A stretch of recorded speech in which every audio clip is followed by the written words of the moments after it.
This is Chris Gardner of the Houston Round Bar Review speaking with, as you can tell on the screen, Lindsay Edmonds, head coach of the Rice Owls. She's wearing a net because and I'm assuming it's part of the net from Rice, cutting down the nets, winning the AAC.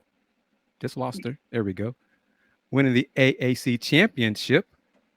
Coach Edmonds, how are you? I am great. I am great. You're right. This is the net that we cut down up in Fort Worth for winning the American Championship. So I had to bring it out for today. Congratulations. Thank you. Thank you. It's amazing, surreal feeling. Really awesome. And let's go backwards because I haven't talked to you since the losing streak. What was different between the losing streak to winning four in a row in Fort Worth? Yeah, I'm not really sure what happened in the month of February. We weren't really ourselves. We weren't playing our best basketball, and I take that on me. It's up to me to make sure that we're playing our best basketball and that we're doing the things that we need to do. But we talked a lot in the non-conference about some of these challenges that we were facing coming up short in games were going to give us March blessings, and we were going to learn lessons from them, and we were going to be better because of them. And I really feel like we kind of, you never want to lose, but I felt like we needed that skid in February to have us focus the way that we were. When we went into the conference tournament, but my team they had a different look about themselves. They had a different intensity level. They had a different focus. And it was everything that we needed because 4 games in 4 days is hard. But they were prepared for it and they were ready for it. And it really just started with our mindset being completely different for the tournament than it was in those last 5 games. Was there one particular player or a handful of players who really shifted the mindset for the team in the conference championship tournament? You know what? I really feel like it was everyone. So we talked about preseason is one season, non-conference is one season, conference is a second season, tournament time is a third season. And so when we started tournament time, we all started breaking down every single huddle with our left hands in the huddle because the left hand is closest to our heart, and we needed to play with a lot of heart. I feel like everyone bought into that completely. I feel like we also showed a video talking about your 95% versus your 5%. And I think sometimes in February, if our shot wasn't falling, it affected all the other things that we could do on the basketball court. And so we showed him a video talking about if you're 2 for 11, that means you missed 9 shots, and it took you 9 seconds to shoot those shots total. So if you play 37 minutes, you're letting 9 seconds that you missed shots affect all the rest of it. And so we need everybody's 95% to be really good. So we were breaking down every huddle talking about left hand. We were breaking down huddles saying 95. It was just a complete mindset shift for everyone. But I think our starters got us off to great starts, and the players that came in off the bench, there was no drop off. They kept us where we were at. They even elevated us at times, but it was just really about a shift for the entire team, I think. You're doing this, you accomplished this in just your third season at Rice. How does that feel? Is it faster than you hoped, expected, planned?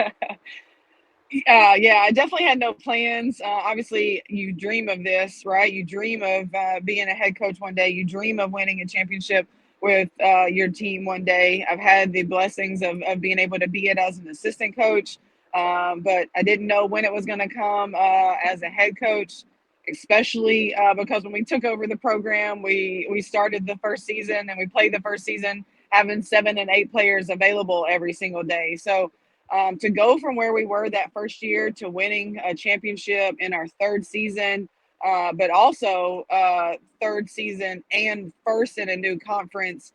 I'm just so proud of this program. I'm so proud of my staff. I'm so proud of these players. Definitely a dream come true. And I could get used to this feeling for sure. I imagine you've heard from congratulations from so many different people. Is there one that stands out that kind of surprised you, or you're like you had not heard from this person in a long time? I'm still navigating through text messages. I like make a dent in them, and then it feels like I just get overwhelmed again with messages, which is really really cool. It's really incredible.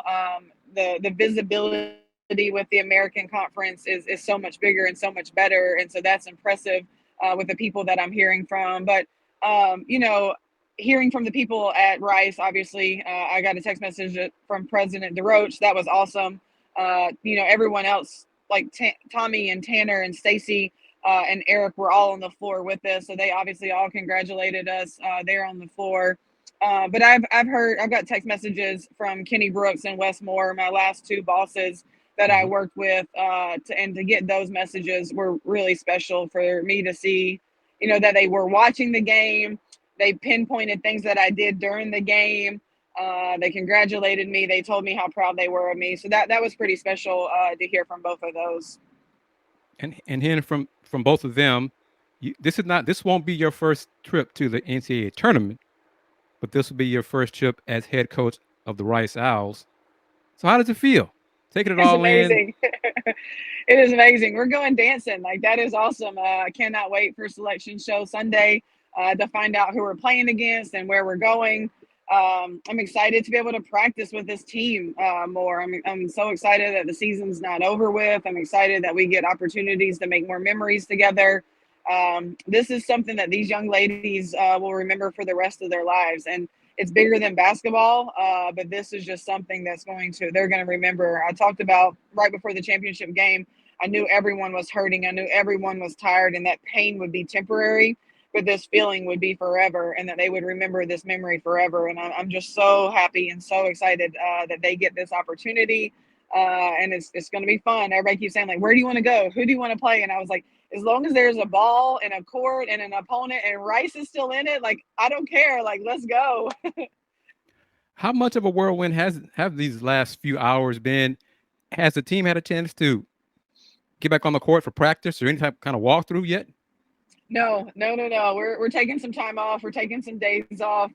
We got home yesterday, probably like 4:15. They had a greeting for us, like our arrival party when we got back to campus with the band and the cheerleaders and some fans and administration. So that was really cool. And then we're going to be off for several days. So we'll probably do some type of light practice on Sunday and then do the selection show on Sunday. But I think our bodies all need it. Destiny Jackson turns 23 today, so she's officially like grandma status of the team, and she played a lot of minutes. So she definitely needs some days. Malia, Susie, Trent, they all played a lot of minutes. Jazzy played a lot of minutes. So Haley Adams and all their bodies have bruises and soreness going on. So we need a few days to get our bodies back right before we can get back out on the court.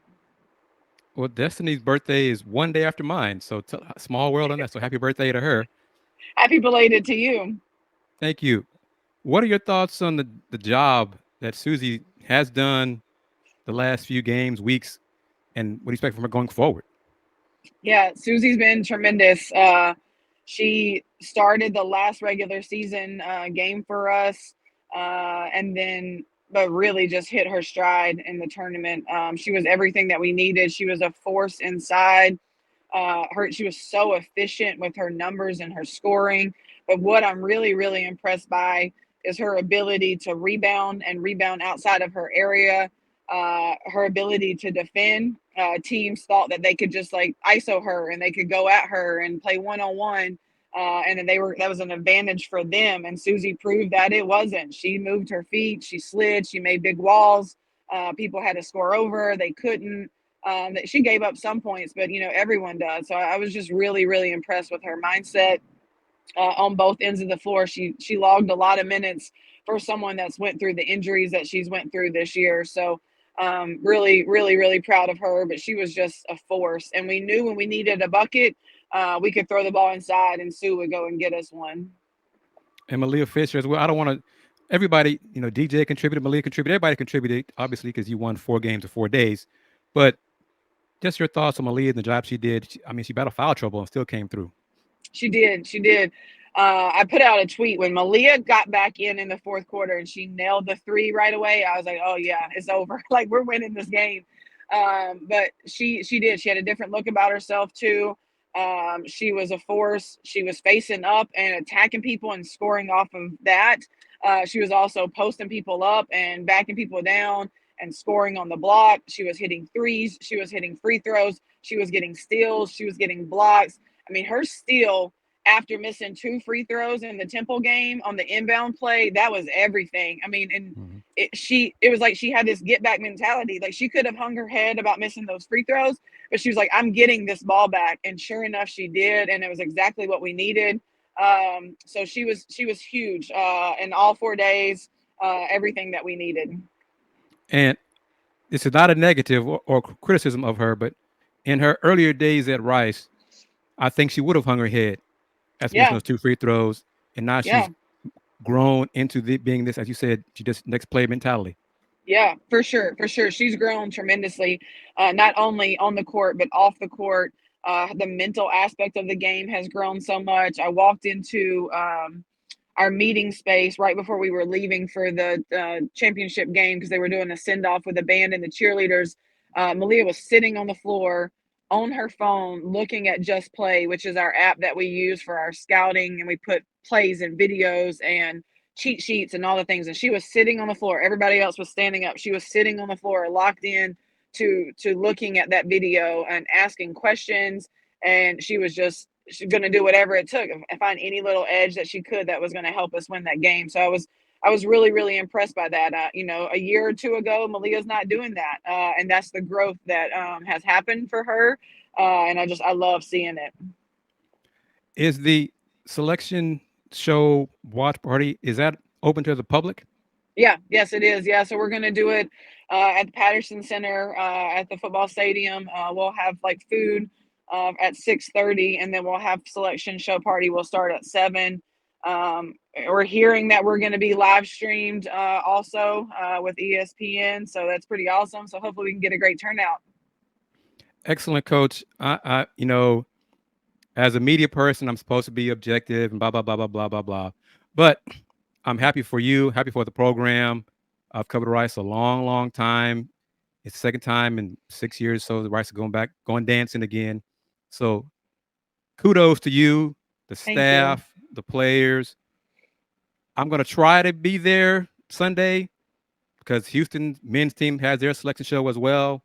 So based on time, I don't know if I'll be at Rice, okay, but we'll see. But thank you very much for taking time. The net looks good around you. And I hope it's not, it won't, I'm sure, I'm confident. I'll say it myself. I'm not going to put words in your mouth, but I'm confident it won't be the last net you cut down while you're at Rice. Thank you. I appreciate it. Thank you for having me. Thank you for the support and the coverage. And if you can be there on Sunday, we would love it. And we'll definitely see you. If not, maybe we can follow back up before the NCAA tournament starts off. Sounds good, Coach. Lindsay Edmonds, Rice Owls champion. Rice Owls women's basketball. You take care. You too. Go Owls.